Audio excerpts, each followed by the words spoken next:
सोते समय प्रार्थना पर ध्यान। क्वेश्चन है, प्रार्थना क्या है? मालिक कहते हैं, प्रार्थना अपने हृदय में स्थित ईश्वर या दिव्य गुरुदेव के प्रति आत्मनिवेदन है। नेक्स्ट क्वेश्चन है, प्रार्थना का उद्देश्य क्या है? गुरुदेव का कहना है कि प्रार्थना में हम याचना करते हैं, जबकि ध्यान में हम प्राप्त करते हैं। सामान्यतया लोग प्रार्थना का उपयोग ईश्वर से भौतिक सहायता मांगने के लिए करते हैं, लेकिन हमारी प्रार्थना याचना नहीं करती। यह केवल ईश्वरीय गुरु पर उनके साक्षात्कार के लिए हमारी पूर्ण निर्भरता व्यक्त करती है। यह सर्वोच्च प्रकार की प्रार्थना है, जिसमें किसी प्रकार के अनुग्रह की याचना नहीं की जाती। यह साधक को ईश्वर के प्रति आत्मसमर्पण के योग्य बनाती है। नेक्स्ट क्वेश्चन, सहज मार्ग की प्रार्थना क्या है? प्रार्थना है, हे नाथ, तू ही मनुष्य जीवन का वास्तविक ध्येय है। हम अपनी इच्छाओं के गुलाम हैं, जो हमारी उन्नति में बाधक है। तू ही एकमात्र ईश्वर एवं शक्ति है, जो हमें उस लक्ष्य तक ले चल सकता है। बिना तेरी सहायता, तेरी प्राप्ति असंभव है।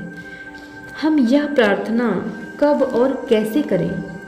गुरुदेव कहते हैं, प्रार्थना सुबह ध्यान करने के पहले मन में केवल एक बार करनी चाहिए, फिर इसे सोने के पहले करना चाहिए। इसे यांत्रिक रूप से कहकर भूल नहीं जाना चाहिए। भक्ति और समर्पण से भरे हृदय के साथ इसे सोने के पहले मन में 2 से 3 बार दोहराना चाहिए। इसके बाद प्रार्थना के अर्थ पर लगभग 10 मिनट तक गहराई से मनन करके हमें उसके भाव में डूबकर सो जाना चाहिए। इसलिए इसे प्रार्थना ध्यान कहा जाता है। यह बहुत ही विशिष्ट प्रकार की प्रार्थना है, जिसका विकास हमारे मालिक ने अपनी पराचेतन अवस्था में किया है। उनका कहना है कि यह आध्यात्मिक शक्ति और प्रभावों से भरी हुई है। इससे पूरा लाभ उठाने के लिए आवश्यक है कि इसके अर्थ पर गहन अंतर्दृष्टि से विचार करते हुए इसे किया जाए। नेक्स्ट क्वेश्चन, इसे रात में ही करने के पीछे क्या कोई खास कारण है? गुरुदेव कहते हैं, हाँ, इस अभ्यास से हम मन के अवचेतन स्तर पर अपना संपर्क ईश्वर से जोड़ते हैं। इसलिए सुबह सोकर उठने पर ईश्वर का विचार हमारे मन में सबसे ऊपर होता है, जो किसी भी आध्यात्मिक साधक के लिए मन की सबसे वांछनीय स्थिति है। आइए हम प्रार्थना के प्रत्येक अंश पर विचार करें। हे नाथ, हमारे हृदय में स्थित ईश्वर ही हमारा वास्तविक स्वामी या नाथ है। इसे समझ लेना आवश्यक है कि हमारी इच्छाएं या आसक्तियां हमारे वरिष्ठ अधिकारी, पति, पत्नी या मित्र, यहाँ तक कि नाम, रूप और उपाधि से युक्त देवता भी हमारे नाथ नहीं हो सकते। यह सूक्ष्मतम ही है जो हमारे हृदय में निवास करता है। यही हमारा एकमात्र स्वामी है। यह संबोधन यह भी स्पष्ट कर देता है कि हम उसके दास या सेवक हैं। जो व्यक्ति शारीरिक, मानसिक, भौतिक और आध्यात्मिक सभी क्षेत्रों में उसकी प्रभुता का अनुभव करता है, वही वास्तव में आध्यात्मिक प्रगति की ओर उन्मुख होता है।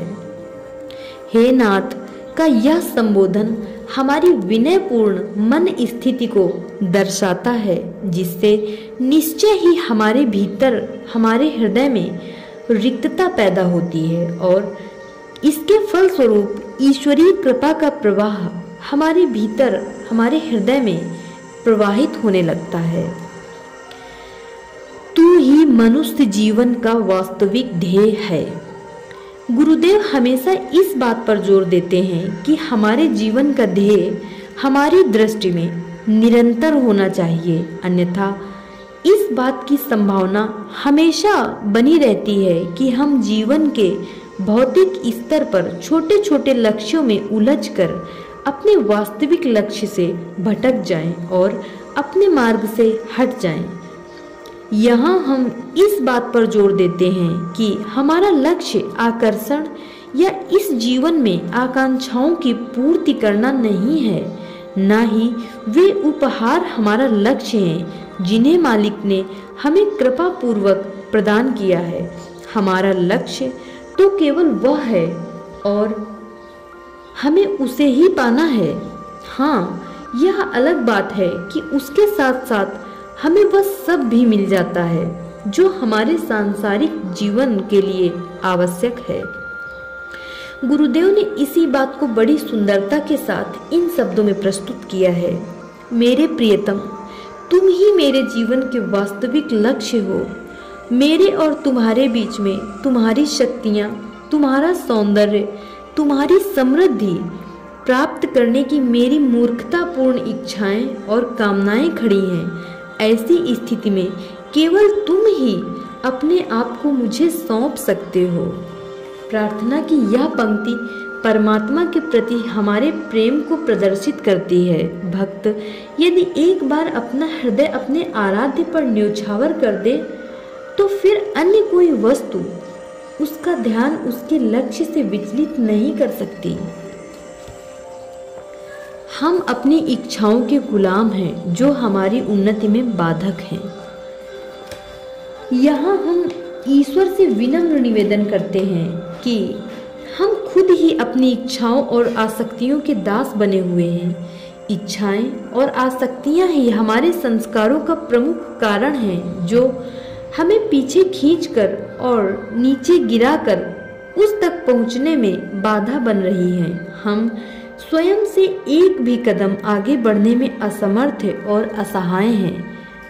यह एक बेबस और तड़पती हुई आत्मा की पुकार है जिसकी पीड़ा से हमारे हृदय में स्थित हमारे दिव्य गुरुदेव का ध्यान हमारी ओर खींचता है।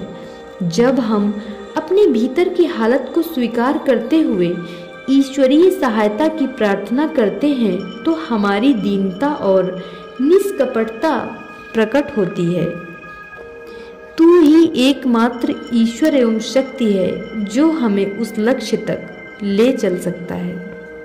यहाँ ईश्वर पर अपनी पूरी निर्भरता स्वीकार करते हुए हम आत्मसमर्पण कर देते हैं। हम स्वीकार करते हैं कि केवल वही एकमात्र शक्ति है जो हमें अपने लक्ष्य अर्थात स्वयं तक पहुंचा सकते हैं। इससे एक ओर जहां ईश्वर में हमारी पूर्ण निष्ठा प्रकट होती है, वहीं यह भी स्पष्ट हो जाता है कि हमने छोटे देवताओं और शक्तियों का सहारा लेना बिल्कुल छोड़ दिया है।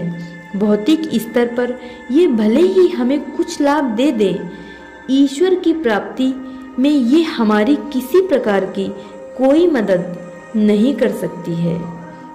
बिना तेरी सहायता तेरी प्राप्ति असंभव है।